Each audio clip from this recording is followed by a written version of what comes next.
कैसे हैं आप लोग। This is Shalini Rajput, founder of law administration and welcome back to the channel. आपने बहुत बार सुना होगा चेक बाउंस हो गया है, केस कर देंगे, लेकिन सच बताओ क्या आपको एक्चुअल में पता है कि चेक बाउंस केस कोर्ट में कैसे प्रेजेंट होते हैं, कैसे चलते हैं। मतलब नोटिस कब भेजना होता है, केस कब फाइल करना होता है, और सबसे इम्पोर्टेंट एक्यूज को जेल कब होती है और कब वो बच सकता है। बिकॉज ऑनेस्टली 90% लोग सिर्फ नाम जानते हैं, सेक्शन 138 एनआई एक्ट, उन्हें इसका एक्चुअल कोर्ट प्रोसीजर, टाइमलाइन और स्ट्रैटेजी बिल्कुल क्लियर नहीं होती है। तो आज के इस वीडियो में मैं आपको चेक डिसऑनर केस का कंप्लीट फ्लो समझाऊंगी, not just theory but real court procedure, practical insights और लॉ एडमिनिस्ट्रेशन के पर्सपेक्टिव से। अगर आप लॉ स्टूडेंट हो, इंटर्न हो या प्रैक्टिस स्टार्ट कर रहे हो, ये वीडियो आपके लिए एक कंप्लीट गाइड होने वाली है। So let's get straight into it. सबसे पहले बेसिक अंडरस्टैंडिंग क्लियर कर लेते हैं।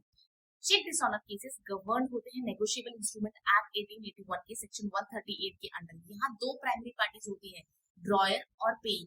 ड्रॉयर वो होता है जो चेक इशू करता है और पेइंग वो होता है जिसके फेवर में चेक दिया जाता है। अब मान लीजिए एक सिंपल सिचुएशन, ए ने बी को 1 लाख का चेक दिया किसी पेमेंट के लिए, लेकिन जब बी ने उस चेक को बैंक में प्रेजेंट किया वो डिसऑनर हो गया।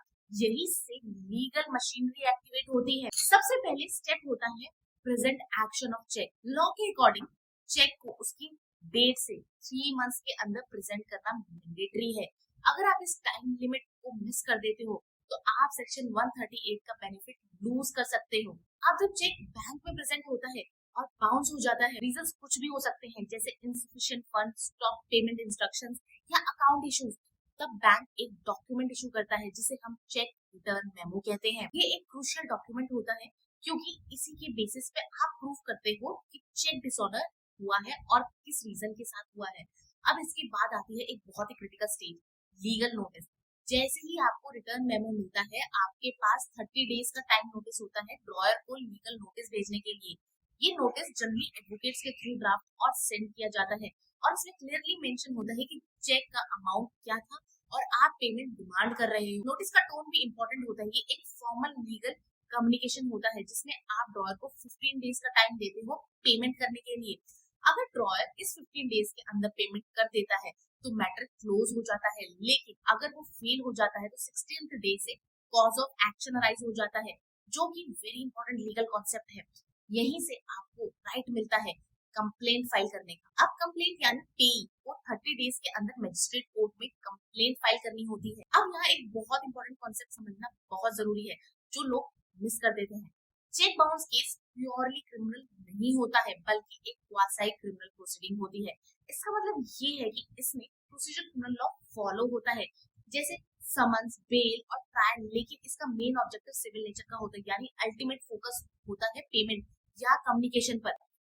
जुरिस्डिक्शन के पर्सपेक्टिव से देखें तो अब लॉ क्लियर है कि केस पेई के बैंक के जुरिस्डिक्शन में फाइल होता है।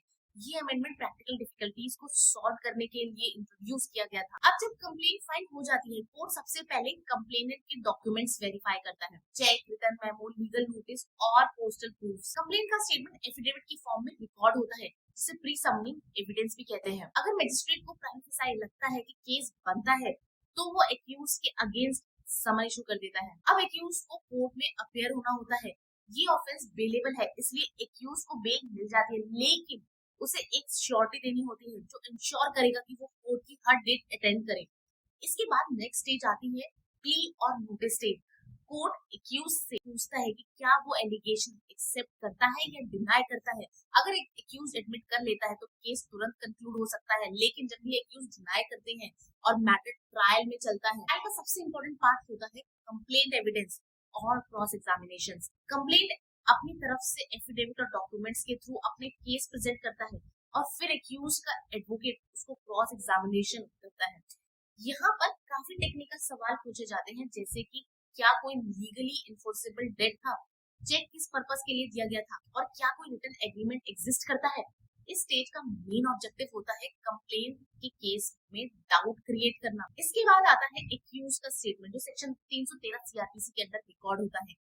यहाँ एक्यूज अपनी साइड से एक्सप्लेन करता है बिना क्रॉस एग्जामिनेशन के। वो ये कह सकता है कि चेक मिसयूज हुआ था, ये कोई लायबिलिटी थी ही नहीं। फिर आती है डिफेंस एविडेंस की स्टेज। जहां एक्यूज अपने फेवर में विटनेसेस या डॉक्यूमेंट्स प्रोड्यूस कर सकता है। ये स्टेज ऑप्शनल होती है लेकिन स्ट्रैटेजिकली बहुत इंपॉर्टेंट होती है। जब दो साइड्स अपने एविडेंस कंप्लीट कर देते हैं तब केस आता है फाइनल आर्गुमेंट्स पे। यहाँ एडवोकेट्स अपने ओरल सबमिशंस देते हैं और कई बार रिटन आर्गुमेंट्स भी फाइल करते हैं। केस लॉ साइड किए जाते हैं और जज को कन्विंस करने की कोशिश की जाती है।